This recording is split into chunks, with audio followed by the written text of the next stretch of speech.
Que eu, Rafael, dono de escritório, procuro em um advogado associado? Essa foi uma pergunta que vocês me fizeram lá no Instagram, numa caixinha de perguntas. Eu achei a pergunta sensacional, mas eu não poderia respondê-la em poucos segundos, como se exige aquele formato do Instagram. Então, trouxe essa questão aqui para o nosso canal do YouTube e quero falar um pouco com vocês sobre a minha experiência como recrutador, como sócio de escritório, como um advogado que realmente administra um escritório e que se depara com essas demandas e essas dificuldades que a gente encontra na carreira.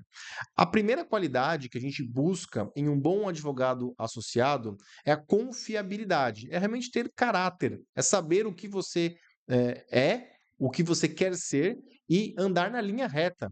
Então, hoje é muito comum o jovem advogado ele não, né, mentir, ele não jogar com a verdade, ele realmente falsear as coisas, né? Às vezes até para não levar uma bronca, para não levar uma advertência, uma punição, ele mente. E a mentira é a pior solução que você pode dar para os seus defeitos, para as suas falhas. Jogar com a verdade sempre é a melhor solução. Isso pode parecer muito óbvio, mas na prática não é não. Tem muita gente que não tem caráter hoje em dia, e isso é sim um diferencial.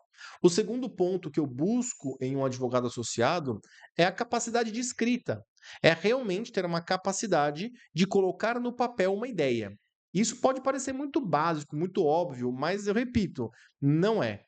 Hoje, os jovens, eles têm muito pouco hábito de leitura. E é sabido. Se você não sabe, aprende agora.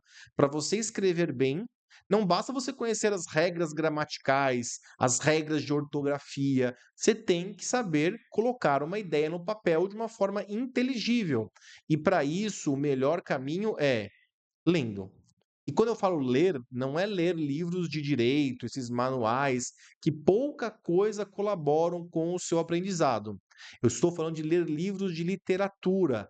Ler é o melhor caminho para você escrever bem. E aí a segunda forma, que é complementar, é você realmente escrevendo. Aí é prática, mas se você tem uma boa bagagem de leitura, você vai escrever bem, sim.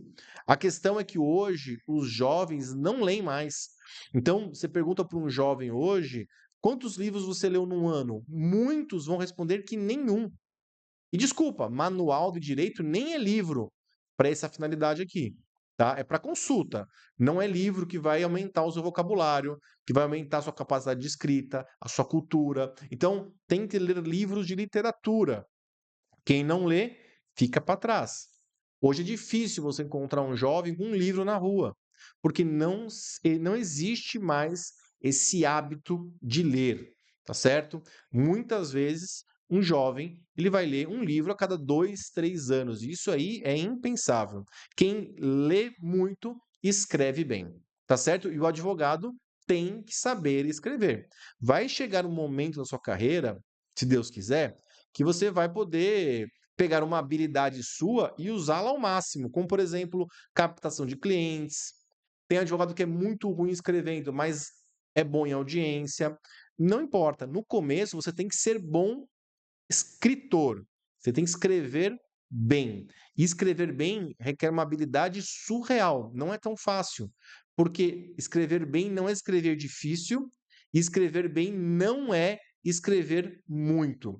O bom advogado, o bom escritor, ele escreve pouco e de uma forma que a mensagem é passada. A principal função da escrita na humanidade, na história da humanidade, é essa: é para que a mensagem seja passada adiante. Então você tem que aprender a escrever. O terceiro ponto que eu verifico muito, gente, já vou até desmistificar uma coisa aqui. Eu, quando vou contratar um advogado, eu simplesmente não ligo para onde ele se formou. Não importa. Eu já contratei péssimos advogados de escolas renomadas, como a USP, a PUC, o Mackenzie, da onde eu vim, inclusive, e contratei excelentes advogados que vêm de uma esquina, de faculdades pequenas, desconhecidas ou até muitas vezes alvo de brincadeiras. Por quê? Não é a faculdade que vai fazer o profissional. É claro que um bom profissional, uma boa pessoa, dentro de uma estrutura boa, uma faculdade boa, ele vai crescer muito. Mas não é sempre assim. Tem muita gente que se dedica para passar no vestibular, passa na prova e não é tudo isso. E tem gente que não tem condições de passar no vestibular, porque não, a vida não deu todas essas possibilidades, ou se não se dedicou bastante, mas é bom profissional. Então, uma coisa não tem nada a ver com a outra. Tá certo? Muito bem. Outro ponto que eu vejo que é uma grande dificuldade nos advogados é a fome de crescimento. Isso pode parecer um pouco estranho, né? Como que você, dono de um escritório, quer alguém que tenha fome? Ele não vai embora? Ó, presta atenção nisso. Um bom escritório vai querer que você cresça. Eu quero que os meus colaboradores aqui cresçam, que eles se desenvolvam, que eles sejam cada vez melhores e que eu possa pagar para eles cada vez mais. Claro, existe um período de amadurecimento, de crescimento. Hoje, os jovens querem simplesmente chegar ganhando muito, sem entregar absolutamente nada. O fato de você ter um diplominha debaixo do braço e uma carteira da OAB não significa absolutamente nada. Muito provavelmente, a faxineira do escritório vai ter mais valor que você, a não ser que você realmente entregue um bom trabalho como advogado. Deu para entender? O fato de você ter uma carteira não muda nada. É um requisito para você exercer uma profissão.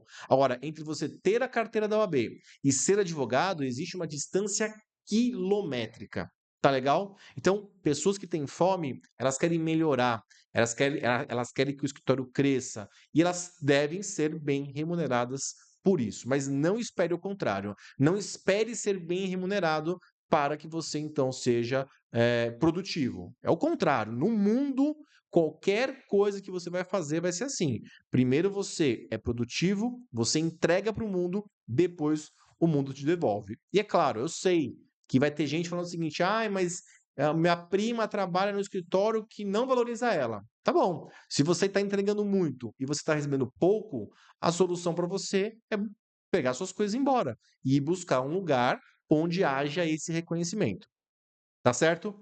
Quarto item que eu analiso muito quando estou falando em jovens advogados que vão trabalhar no meu escritório.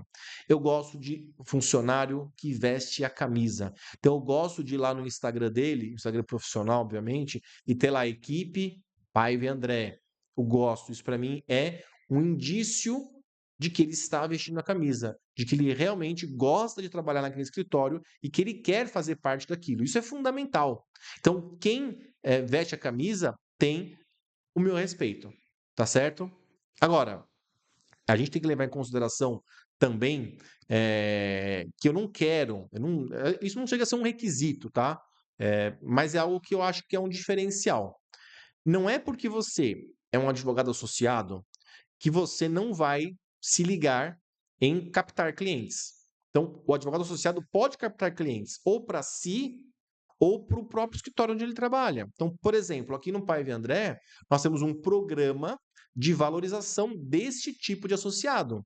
O associado que vem para o escritório, traz clientes, que tem um Instagram ativo, onde ele realmente vai se tornando uma referência, ele está pavimentando o caminho dele para ser sócio do meu escritório. Porque é assim que funciona.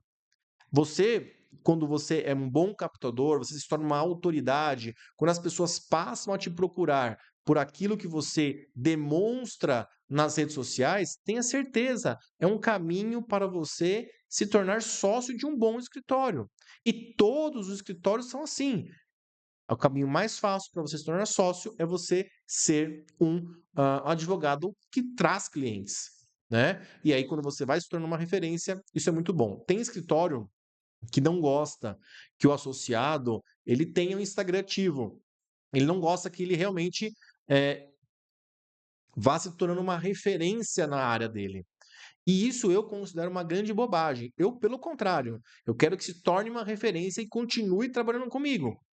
E claro, seja remunerado por isso, né? Porque eu vou trazendo para o meu time pessoas boas. Hoje, por ego, por medo, por insegurança, muitos escritórios vão deixando isso de lado, vão preferindo os advogados mais acanhados, os advogados que têm menos exposição, e eu acho isso uma grande bobagem. Eu particularmente, não ligo, eu sei que tem gente que não tem esse perfil e tudo bem, aí tem que desenvolver outras habilidades, que pode ser até um objetivo de um próximo vídeo, que também podem te qualificar para uma sociedade na advocacia, mas o fato é que eu acho bacana quando alguém tem esse perfil e desenvolve isso. Eu incentivo. Então, tem um programa aqui no escritório onde eu pago para esse advogado que traz clientes para o escritório e ele vai pavimentando o caminho dele para um dia ser sócio do escritório. Tá legal? Acho que quando todo mundo cresce, é muito melhor. O que não pode é só um crescer ou só um querer receber sem trabalhar, sem produzir, sem entregar nenhum tipo de resultado. Advocacia é resultado. Lembre-se, não importa o seu diplominha debaixo do braço, não importa a sua carteira da OAB na sua mão. Isso não tem valor nenhum na advocacia. Isso é o básico do básico do básico do básico. Sacou? Deu para entender? Tem alguma dúvida? Gostou dos meus requisitos, o que eu busco num advogado associado? Achou besteira? Escreve aqui nos comentários que o seu comentário pode ser o nosso próximo vídeo. Beijo, abraço, boa advocacia, até mais. Tchau.